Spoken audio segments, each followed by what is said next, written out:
પાટણ નગરપાલિકા સહકારી બેંકમાં તાજેતરમાં થયેલી કર્મચારીઓની ભરતી પ્રક્રિયાને લઈને મોટો વિવાદ ઊભો થયો છે। બેંકના પૂર્વ ચેરમેન સુરેશભાઈ પટેલે વર્તમાન વહીવટદારો પર સગાવાદ અને ગેરકાયદેસર ભરતીના ગંભીર આક્ષેપો કર્યા છે, જેની સાથે વર્તમાન ચેરમેન મહેન્દ્રભાઈ પટેલે તમામ આક્ષેપોને પાયાવિહોણા ગણાવી વળતો પ્રહાર કર્યો છે। બેંકમાં છેલ્લા 37 વર્ષથી ડિરેક્ટર અને 17 વર્ષ સુધી ચેરમેન રહી ચૂકેલા સુરેશભાઈ ચુનીલાલ પટેલે જણાવ્યું હતું કે બેંકને હાલ કર્મચારીઓની કોઈ જરૂરિયાત ન હતી, છતાં પણ વર્તમાન ચેરમેન અને મેનેજિંગ ડિરેક્ટરે પોતાના સગાવાલાને નોકરીએ રાખવા માટે આ પ્રક્રિયા હાથ ધરી છે। પાટણ નાગરિક બેંકના પૂર્વ ચેરમેન સુરેશભાઈ પટેલે દાવો કર્યો છે કે આ ભરતીથી બેંક પર વાર્ષિક રૂપિયા 50 થી 60 લાખનો વધારાનો આર્થિક બોજ પડશે।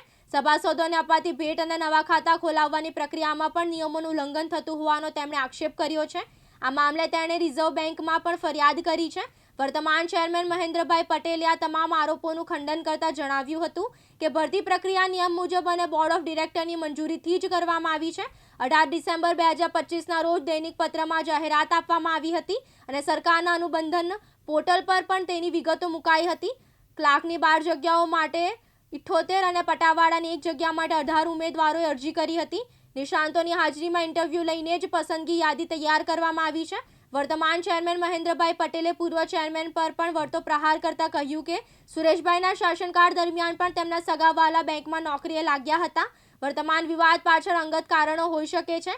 આ મામલે નાગરિક હિત રક્ષક સમિતિના કન્વીનર જયેશભાઈ પટેલે પણ બેંકના વહીવટ સામે સવાલો ઉઠાવ્યા છે। તેમણે આક્ષેપ કર્યો છે કે બેંકમાં 2021 પછી થયેલી તમામ ભરતીઓ ગેરલાયક છે અને સ્થાનિક સક્ષમ યુવાનોને અન્યાય કરવામાં આવ્યો છે।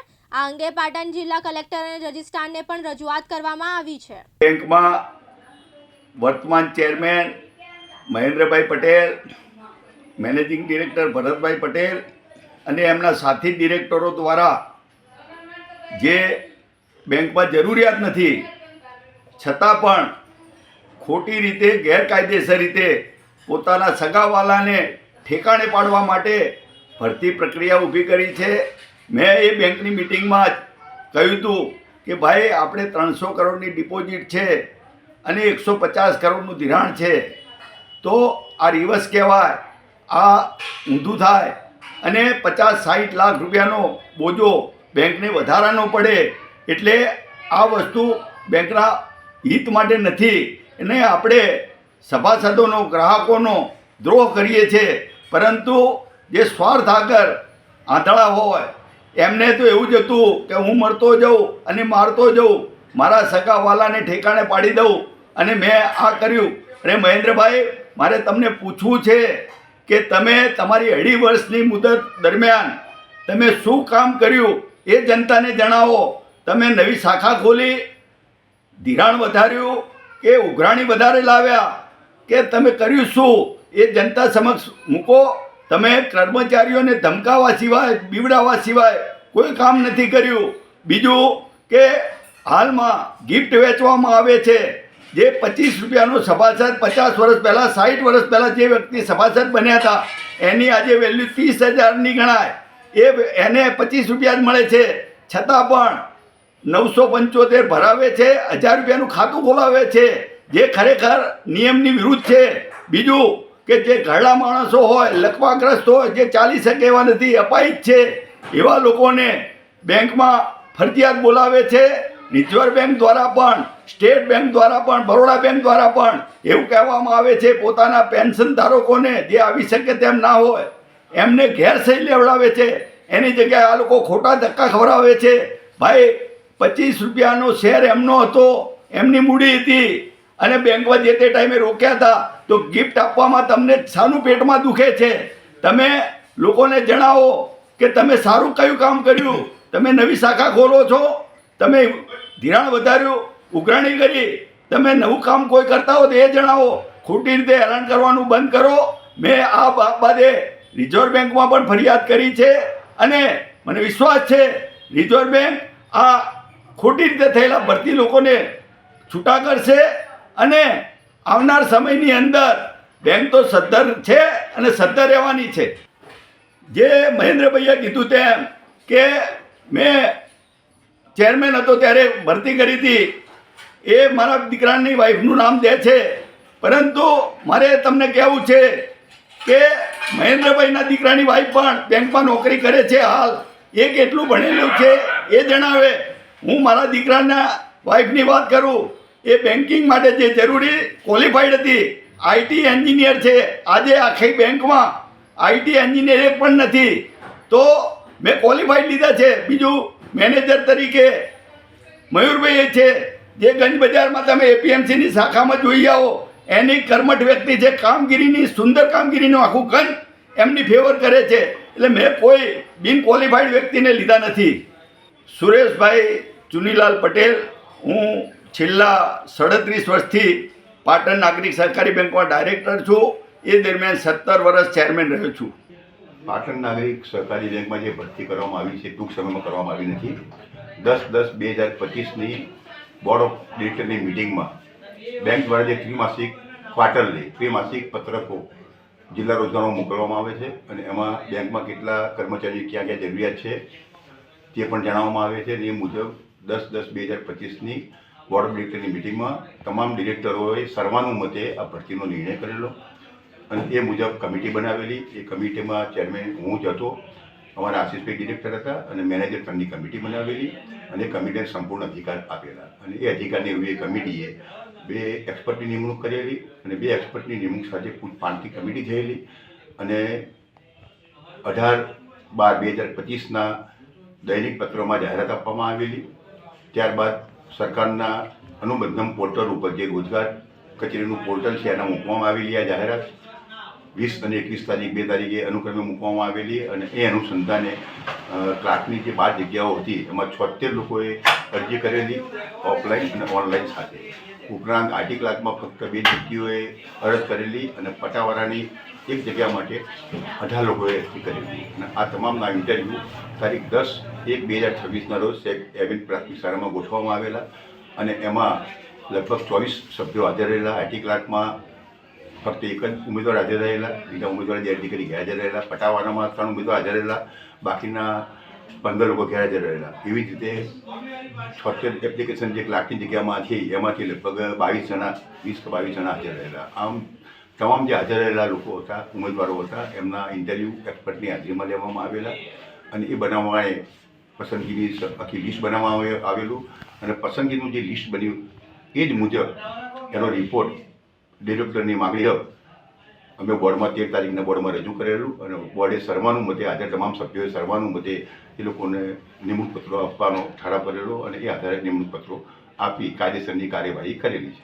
ભરતી ખોટી રીતે કરવામાં આવી છે તેવી અત્યારે કોણ વાત કરી રહી છે, અરજદાર કે કોઈ બીજા લોકો?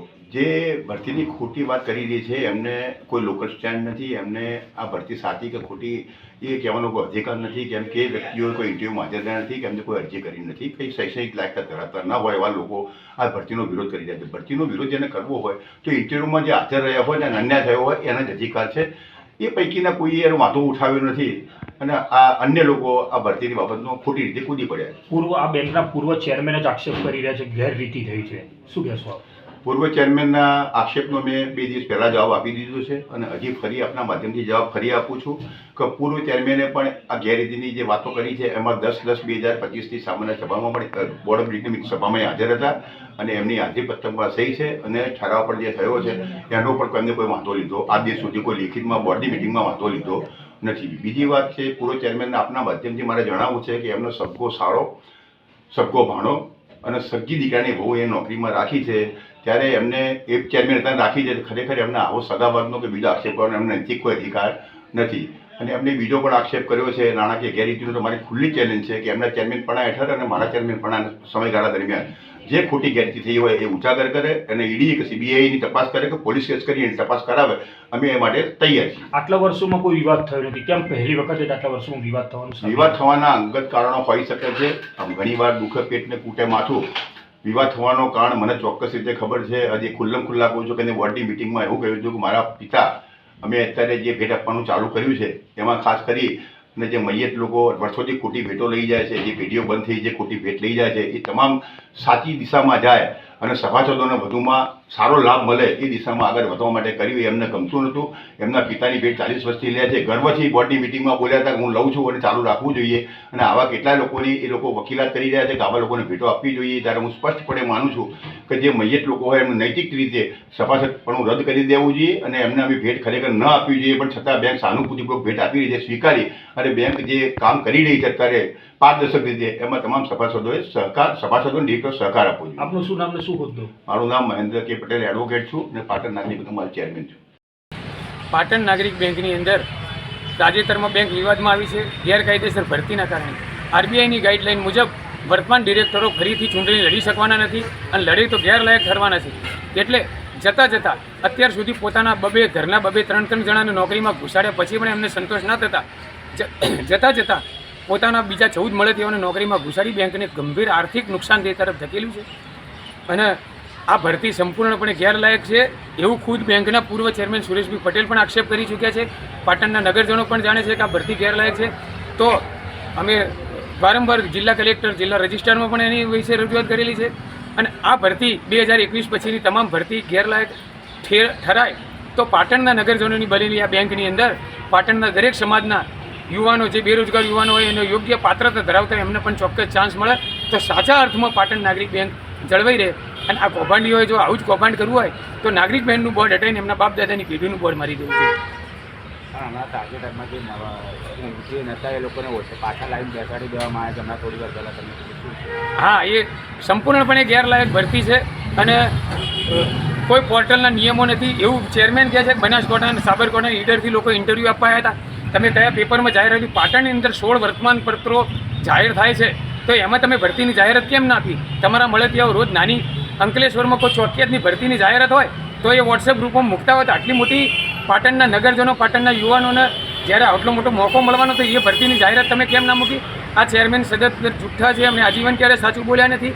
એમના મળતિયાઓ પણ એમના જેવા જ કૌભાંડીઓ છે અને આ લોકોને જ્યાં સુધી દૂર નહીં થાય ત્યાં સુધી આ લોકો બેંકને ગંભીર આર્થિક નુકસાની તરફ ધકેલી જશે. તો પાટણની જનતા હવે જાગવાની અને ચેતવાની રહેશે. આપનું નામ અને પરિચય? જયેશભાઈ પટેલ, નાગરિક હિત રક્ષા કમિટી કન્વીનર. કેમેરામેન હાર્દિક સોલંકી સાથે ઉપેશ પંચાલ, દિવ્યાંગ ન્યૂઝ પાટણ.